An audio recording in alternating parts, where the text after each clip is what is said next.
How are you today, sir? Good, how are you? All right, I'm doing well. I'm doing well. So, Doc, how long have you been here, sir? Since 7 this morning. No, oh, got you. Right? Let's talk into the mic. If you can talk. I've been with ER.Elite Care for, I guess, it's been 5.5 years now or so, ever since it opened. Okay. So usually what we do on the show is Dr. Vincent told us, he gave us some heart information, like when do you need to come into the ER as far as heart is concerned. He also gave us some information on when to go to a freestanding ER or a hospital or whatever the case may be. Because we like to try to have some type of information that people are like, hey, that's a great tip for them to go on with their day. What can you come up with right now on the spot? I do have a handkerchief if you start sweating. Yeah, I was gonna say, I thought I was supposed to do magic or something. Right? Do you have magic? No, Right. I got no magic. He was like, I thought I was supposed to do magic. Do you have magic? No, I do not. Right? I don't know where we're going with that. But what type of tips could we have? Because we just got summers here. You know, people get dehydrated.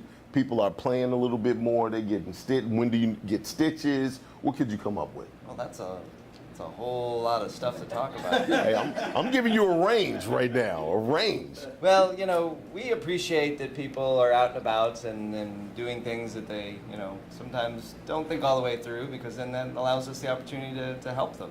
Right. Help them to learn lessons the hard way sometimes. But, Absolutely. But it's all good. Okay. So, I mean, most of the stuff is, you know, is relatively common. I mean, the things that you talked about, it's relatively common sense, you know.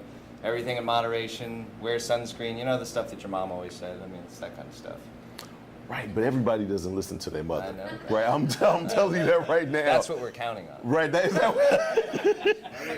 You're like, I've built my whole career on people not listening to their mom. Yeah. Okay, so what when you guys are in your slowest times, like right now, what's sometimes the biggest thing that comes in and it's like, okay, we got somebody right now? Do you guys get like, because I think gunshots and stuff go to the hospital, right? Like, so what would be the biggest thing that will come through here? Well, we've had a couple of gunshot wounds here. I mean, you really? know, people, they will, sometimes things happen and they're nearby. Sometimes things seem to be less severe to them, and so they just seek help wherever they can. So, yeah, I mean, but typically the more extensive traumas and people with more complicated medical problems that tend to present with more concerning problems do tend to go to the hospitals. I mean, they already have a relationship there, and sometimes they know that they need to be admitted. But most of what we see is to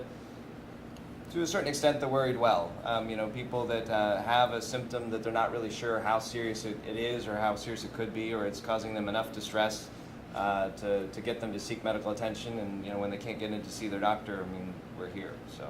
Got you. Now, you all can do everything that they do at a hospital ER almost, correct? Yeah, so the regulations require that we have the same basic facilities and capabilities that the hospital does.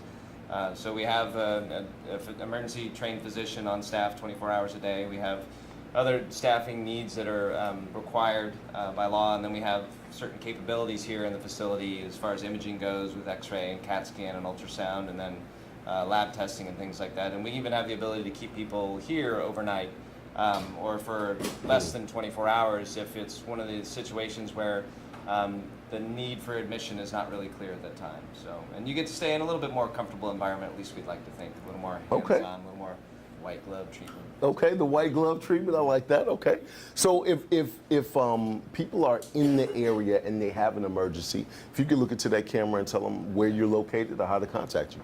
We are right here.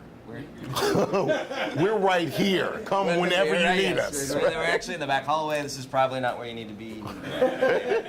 But I don't know what the address is here. Okay.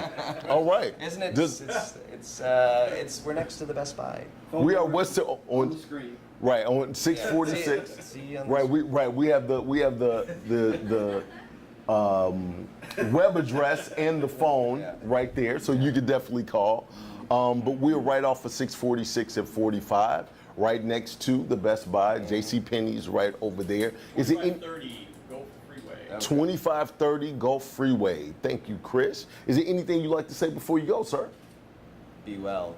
Be wet. That is my line right there. Oh, it is? That is. Dylan, I'm his favorite marketer.